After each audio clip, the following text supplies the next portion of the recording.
Hello, I'm So Jimmy Mac, and in this series I'm going to dissect a shirt for you, tell you all about all the different components in as much detail as I can be bothered to do.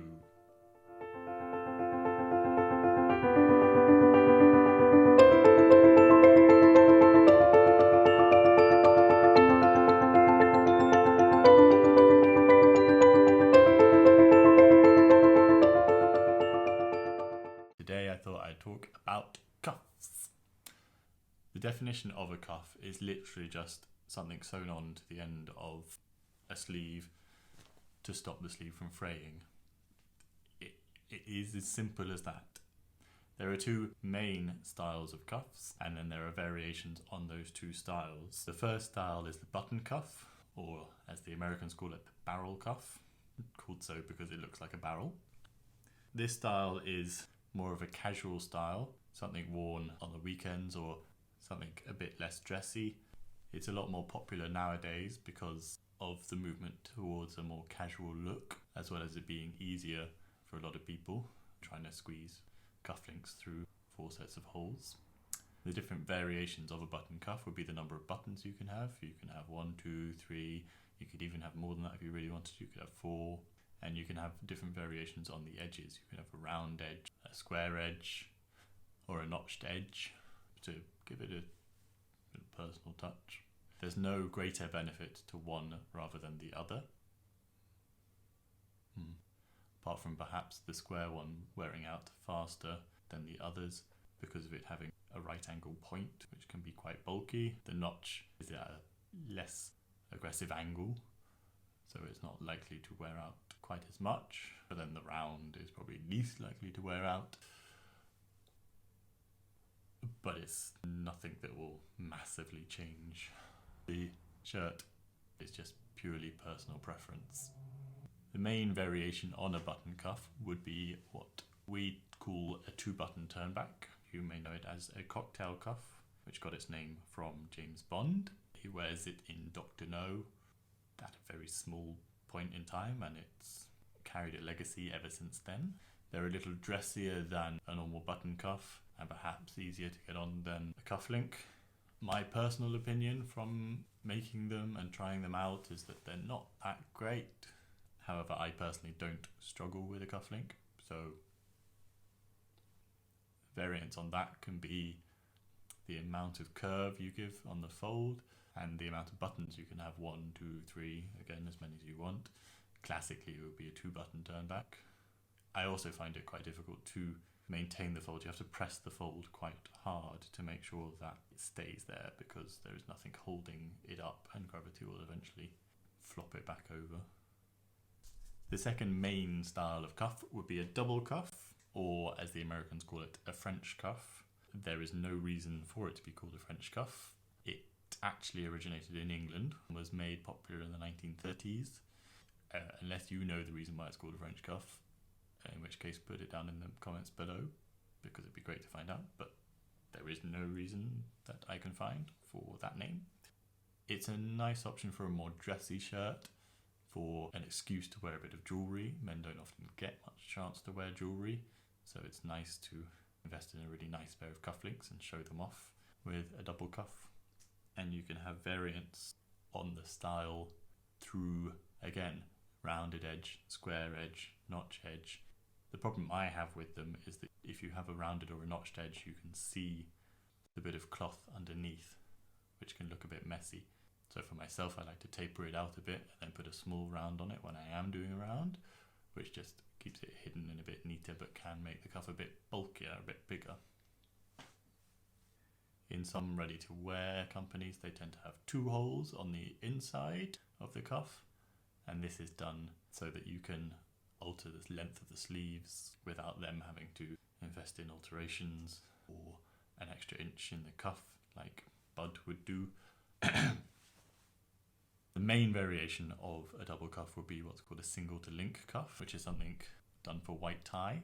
And the reason for this is because a white tie shirt would be fully starched, what's called fire starched, a molten vat of starch to make it as hard as cardboard. And when something's as hard as cardboard, you would not be able to fold it back. So the single to link exists so that you can wear a dressy shirt without having to worry about the folds. It's also a nice variation because it's a lot slimmer, neater, cleaner than a double cuff. I believe it would have actually been the original double cuff, and the double cuff was then later invented so that you could then flip the cuff around and fold it back the other way once it starts wearing out, and make your shirt last a bit longer in a cost-effective manner without having to buy extra material to sew on new cuffs and have them not quite match. If you just flip the cuff around, suddenly it looks nice again and lasts you another 5-10 years if you look after it well.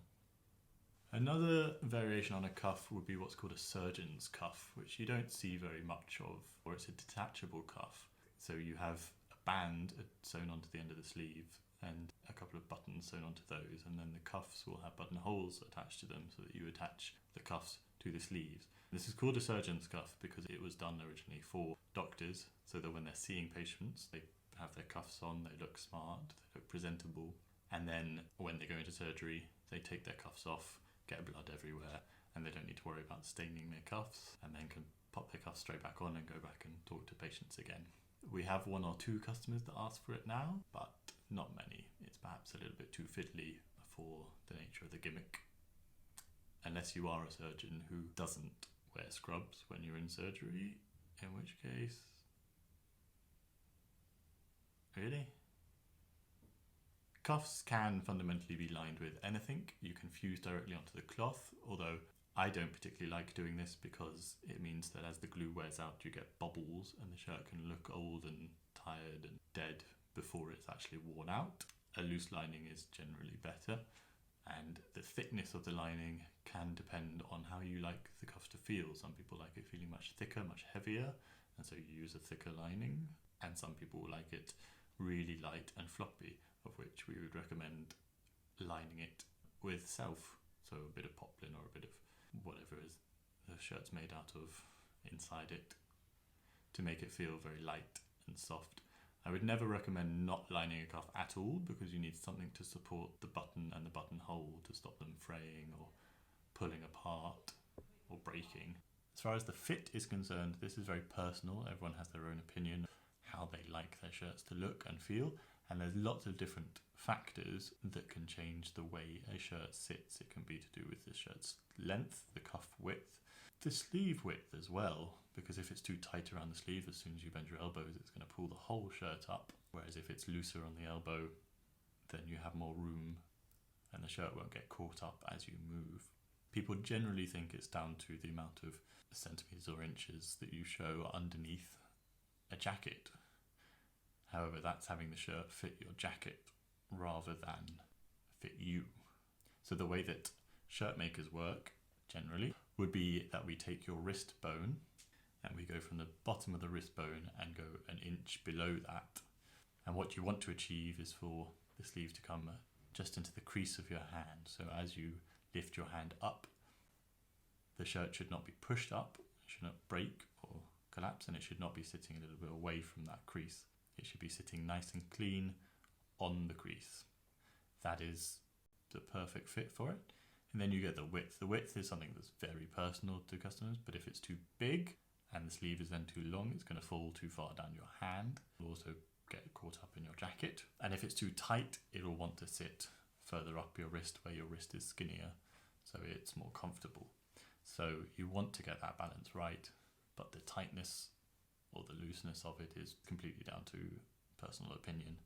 Some people don't like the feel of clothes restricting them, so they like their cuffs a bit bigger. When I asked people what they wanted to know about, I got some questions back, and one of them was to do with the pleats going into the cuff. This is determined purely by the size of the sleeve and the size of the cuff. So for example, if you want 3 half-inch pleats into your cuff and your cuff is 10 inches long, then the width of the sleeve would have to be 13 inches wide for you to fit 3 half-inch pleats into it. Whereas if you want just 1 pleat, then you'd have to make the sleeve skinnier. You don't want to make the sleeve too tight, and you don't want to make the sleeve too big. So the number of pleats or the amount of pleats is kind of just determined by the human form that you're cutting for. You can alter it if you want, but you're just going to end up with changing the sleeve or the cuff to try and fit the style that you're achieving, rather than try and fit the person you're fitting it on. Another variation which is quite nice, which I quite like, is gathering the sleeve into the cuff. I find this a bit nicer because it variates the fullness around the whole sleeve rather than having it all bunch up into one bit and then you get a weird kind of bubble appear. The makers in our workroom don't particularly like it because it's a bit more work to make sure the gathers are all even across the cuff, whereas the pleats just do. Watching them do it is pretty impressive. I wish I had some footage of it to segment in here, but I don't. But it's pretty cool. They just literally go round and thumb the pleats in as they go, and they just know what will work and what won't work. The other question was gauntlet styles. I'm assuming he's referring to this bit here. Generally you'd have a point. You'd want it a bit longer because the length of it is all about being able to get the cuff open to iron it. If it's too short, then you won't be able to open it and it'll just make it really difficult to iron. The same thing with whether or not you want a button in the middle of it. It kind of looks a bit ugly if you ask my personal opinion, and it makes it a bit harder to iron because you have to try and iron over the button. One of my customers asked for having a facing front, a sort of fly front down his gauntlet so that he can have a button but you can't see them, which is quite a nice idea. And then whether you have a point or a square edge is totally down to the maker and what they like to do. I mean, I guess even if you were incredibly skilled, you might be able to do a round edge, which I've never seen before. Thank you very much for watching. I hope you enjoyed this. If you want to see more, leave a comment down below. Let me know what part of a shirt you would like to hear me rabbit on about. Bye!